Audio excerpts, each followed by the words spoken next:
I'm probably the only person in history who ever looked forward to their own divorce party. Seriously.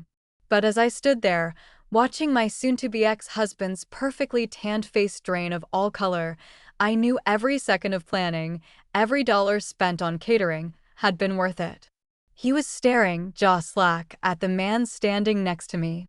The man whose hand was holding mine. The man who also happened to be his new boss. The silence in the room was so thick you could have sliced it with one of our fancy cheese knives. Let me tell you how we got there. It all started, as most disasters do, on a perfectly normal Tuesday. My husband, Mark, and I had been married for 8 years. From the outside, we were the picture of success. Nice suburban house, 2 professionally irrelevant but expensive dogs, matching SUVs. We were a living, breathing Instagram post. But behind the filters, things were strained. Mark had always been the star of his own movie, and I was, at best, a supporting actress. He was the kind of guy who would talk about our savings when he wanted to buy a new jet ski, but my money when I wanted to take a pottery class. He was charming, ambitious, and deeply, profoundly selfish. I mistook it for confidence for a long, long time. The inciting incident, the little nudge that sent our whole lives barreling downhill, was his 35th birthday. A switch flipped in his brain. He started listening to these awful podcasts by guys who call themselves alpha strategists and started using phrases like optimizing my life and biohacking my potential. It was exhausting. One night, he sat me down on our ridiculously overpriced leather sofa, the one he just had to have. He took my hands, looked me in the eye with a seriousness he usually reserved for stock market fluctuations, and told me he had an idea that would revolutionize our connection. He wanted an open marriage. I just stared at him. I thought it was a joke. I actually laughed. A hollow, terrified little laugh. He didn't laugh back. He launched into a full-blown PowerPoint presentation, minus the slides. He said monogamy was a social construct, an outdated concept that was stifling his masculine evolution. He said this wasn't about sex, not really. It was about freedom, about exploring other connections to make our own bond stronger. He said it was the most loving, trusting thing a couple could do. He made it sound like he was nominating us for a Nobel Peace Prize. My answer was a flat, simple no. I said, Mark, I love you. I married you. I don't want to share you, and I don't want to be with anyone else. End of story. But it wasn't the end of the story. For the next 3 weeks, my life was a living hell. He didn't yell. He was worse. He was disappointed. He'd sigh dramatically whenever I walked into a room. He'd leave books on the coffee table with titles like The Ethical Slut. He accused me of being insecure, of being old-fashioned, of not trusting him. He said my fear was holding him back from becoming the man he was meant to be. It was a masterclass in psychological warfare. He chipped away at my confidence, my reality, my sense of self-worth until I was just a pile of rubble. Finally, broken and exhausted, I gave in. I agreed. I laid out some rules, my voice trembling. We had to be honest. We couldn't bring anyone to our house. And this was the most important one, no emotional connections. This was supposed to be purely physical, a way for him to scratch an itch. Our marriage, our emotional core, had to come first. He agreed so fast, a huge, triumphant smile spreading across his face. It wasn't the smile of a partner. It was the smile of a predator who had just cornered its prey. I felt a cold dread settle in my stomach. For Mark, the floodgates opened. He was on every dating app known to man within an hour. His phone, which used to be face up on the nightstand, was now permanently face down and locked.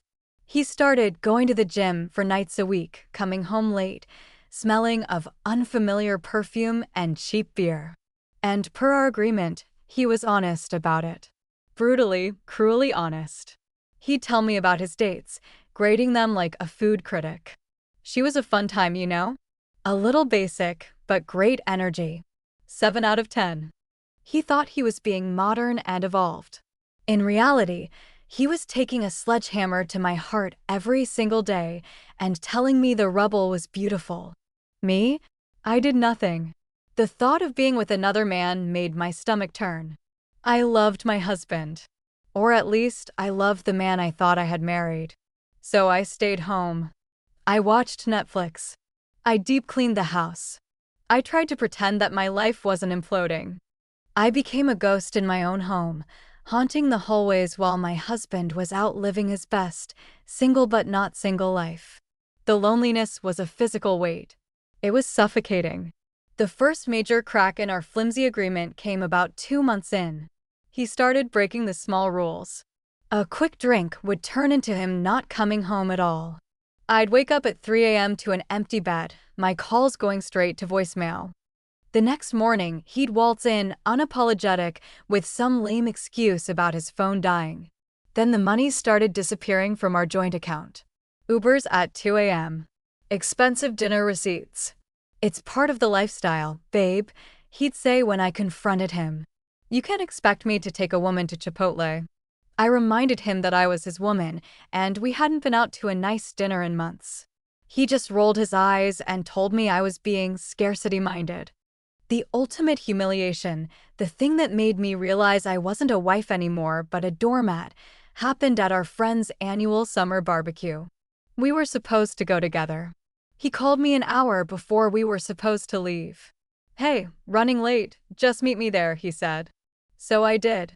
I showed up alone, carrying my stupid pasta salad, and spent an hour making excuses for him. Oh, Mark's just caught up at work. And then he arrived. With a woman. A tall, blonde, 20-something in a dress that was more of a suggestion than an article of clothing. He walked her right into the party, his arm around her waist, and introduced her to our friends as my friend, Tiffany. Nobody knew what to say. The air went out of the party. My best friend, Chloe, looked like she was about to commit a felony. I could feel dozens of pairs of eyes on me, a mixture of pity and morbid curiosity. I felt my face burning, my hands shaking. I hid in the bathroom for 20 minutes, splashing cold water on my face and telling myself not to cry. When I came out, he had the audacity to be angry with me. Why are you being so weird? He hissed at me by the grill. You're making things awkward. We talked about this. Honesty. Openness. I looked at him, truly looked at him, maybe for the first time in years. And I didn't see the man I married. I saw a stranger. A cruel, selfish child in a man's body. We drove home in complete silence. The second the car was in park, I started sobbing. Deep, ugly, soul-wrenching sobs. He just sighed, got out of the car, and went inside without me. You're being a little dramatic, don't you think, was all he said. That was the night something inside me broke. The part that was trying to hold on, the part that was making excuses for him, it just snapped. The next morning, I called Chloe. I'm done, I told her, my voice hoarse. But I'm not just leaving. He's not getting away with this. Chloe, God bless her, said, okay. What's the plan? Her advice was simple. You can't fight fire with fire, because you're not an arsonist. But you have to at least leave the building. She told me to go on a date. Just one.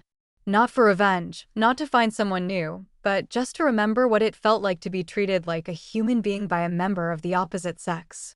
To get out of the house and feel like a woman again, not just a failed wife. I resisted, but she was relentless. So, feeling like the world's biggest loser, I downloaded a dating app. I used a blurry photo and wrote the most depressing bio imaginable, in an ethically questionable open marriage. Not looking for anything. Just want to eat a sandwich in the company of someone who won't make me cry. I expected nothing. But a few days later, I got a message. It was from a guy named Alex. His profile was normal. He looked kind. He was a few years older, divorced, and his bio just said, recently relocated for work. Looking for a good hiking buddy and someone to show me the best pizza place in town. He responded to my sad sack bio with, I know a great sandwich place. And I promise not to make you cry. It was the first time I had genuinely smiled in months. We met for coffee. I was a nervous wreck. I spent the first 10 minutes just word vomiting my entire situation. I told him everything about Mark, the open marriage, the barbecue. I was waiting for him to get up and run away. But he didn't. He just listened. He looked me in the eye, and he listened. When I was done, he just said, "Wow. I'm really sorry you're going through that. You don't deserve that." And I almost burst into tears right there in the middle of Starbucks. It wasn't a date. There were no romantic sparks. It was just nice. It was a conversation. For the first time in forever, I felt seen. I felt heard. We started meeting up as friends. Just friends. We went on hikes. We went to museums. We found the best pizza place in town. I was honest with Mark. I told him I was seeing someone. He was ecstatic. "See, I told you. I knew this would be good for you," he said, as if he was some kind of self-help guru. He never asked the guy's name. He never asked what he did for a living. He didn't care. All he cared about was that my seeing someone gave him a free pass to continue his own exploits, guilt-free. The months passed. My friendship with Alex deepened. He was everything Mark wasn't. He was thoughtful, empathetic, and funny. He remembered little things I told him. He'd text me a picture of a dog that looked like mine. He'd bring me a coffee if he knew I had a tough day at work. And slowly, terrifyingly, I realized I was falling for him. It wasn't a dramatic, movie-like moment. It was a slow burn. It was the realization that I felt more at home sitting across from him in a noisy diner than I did in my own 6-bedroom house. The breaking point, the final, irrevocable end, came on a rainy Thursday night. Mark came home drunk, angry about something at work. He picked a fight with me over nothing the way I had loaded the dishwasher. It escalated until he was screaming, his face red. He said some truly unforgivable things. He told me I was boring, that I had no ambition, that I was a weight holding him down. "No wonder I needed an open marriage," he spat. "Being with you is like living in black and white." I didn't even cry. I just felt empty. I went upstairs, packed an overnight bag, and left. I drove to the one place I knew I'd be safe. I called Alex, my hands shaking, and asked if I could come over. When he opened the door and saw my face, he just pulled me into a hug. I stood in his entryway and just let it all out. When I was done, I looked at him and said the scariest thing I'd ever said out loud: "I think I'm in love with you." He didn't look surprised. He just looked sad for me. "Sarah," he said, his voice gentle, "I have feelings for you too. You have to know that.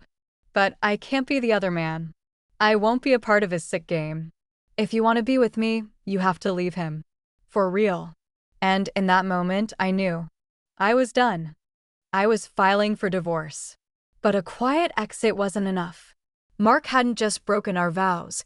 He had systematically dismantled my self-worth for his own entertainment. He burned our life down for fun. He deserved to feel a fraction of the humiliation he'd put me through. And as Alex and I talked late into the night, a plan began to form. A beautiful, petty, and glorious plan. Here's a little detail I hadn't known about Alex. The work that had brought him to our city?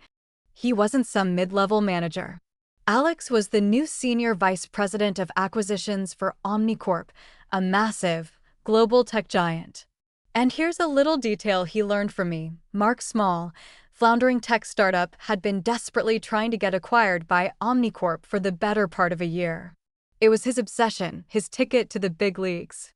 For months, Mark had been complaining that he couldn't get a meeting with a new mystery VP from corporate who held the fate of his company in his hands. He had no idea it was the man I was having coffee with every Saturday. So I went home. I played the part of the dutiful, apologetic wife. I told Mark he was right. I had been overreacting. I suggested we throw a party to celebrate our modern relationship, to show everyone how strong and evolved we were. His ego swelled to 3 times its normal size. He loved it. He thought it was a victory lap. "You should invite your friend," he said, with a smug, knowing wink. "And I'll invite Crystal. She's a yoga instructor. You'll love her." The night of the party arrived.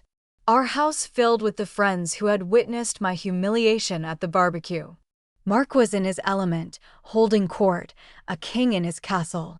He introduced Crystal, who was, predictably, half our age and twice as flexible. He was practically glowing with self-satisfaction. And then, the doorbell rang. I opened it. Alex was standing there, looking impossibly handsome in a simple blazer and jeans. I didn't say a word. I just wrapped my arms around his neck and gave him a kiss. Not a friendly peck. A real, passionate, this is the man I love kind of kiss. I took his hand and led him into the living room. The chatter died down. I walked him to the center of the room, a huge smile on my face. Everyone, I said, my voice clear and steady. I'd like you to meet Alex. He's the man I've fallen in love with. You could have heard a pin drop. Jaws were on the floor. Mark stormed over, his face a thundercloud. What the hell is this, Sarah? Who is this guy? I kept my smile bright and unwavering. Mark, honey, I'd like you to formally meet Alex. I believe you've been trying to get a meeting with him for months. He's the new VP of Acquisitions at Omnicorp. And that was it. That was the moment from the beginning of the story. The color drained from Mark's face. The smugness, the arrogance, it all just evaporated, replaced by sheer, primal panic. I could see the gears turning in his head, the frantic calculations. His company, his career, his big payday, his entire future. All of it was standing right here in his living room, holding his wife's hand. He started stammering. There must be a misunderstanding. I finally let go of Alex's hand and took a step forward. No, Mark. There's no misunderstanding. You wanted an open marriage because you thought it was a game you couldn't lose. You thought you could have everything. You just never imagined that I'd find something better. I turned to the room. And just so we're all clear, this isn't a party to celebrate our marriage. It's my divorce party. It's the launch party for my new life. The aftermath was exactly as satisfying as you'd imagine. The divorce was swift. Omnicorp, under Alex's recommendation, acquired Mark's biggest competitor instead. His startup folded within 6 months. He had to sell our beautiful house and his precious jet ski. Word about the party got around our social circle pretty fast, and his reputation was cooked. Last I heard, he's living in a sad little bachelor apartment across town, still trying to biohack his way to happiness. As for me, Alex and I took things slow. We built a relationship on honesty and respect, the exact things my marriage had been missing. We're married now. A real marriage. A partnership. It's funny. Mark thought opening our marriage would set him free. He thought I was the cage. But he wasn't opening a door for himself. He was opening it for me. And I walked right through it and never looked back. So yeah, that's how my husband's pathetic midlife crisis turned into the single best thing that ever happened to me. It was a complete disaster, but I wouldn't change a thing. If you think that was a wild ride, you should subscribe and stick around. You will not believe what his sister tried to pull at my wedding.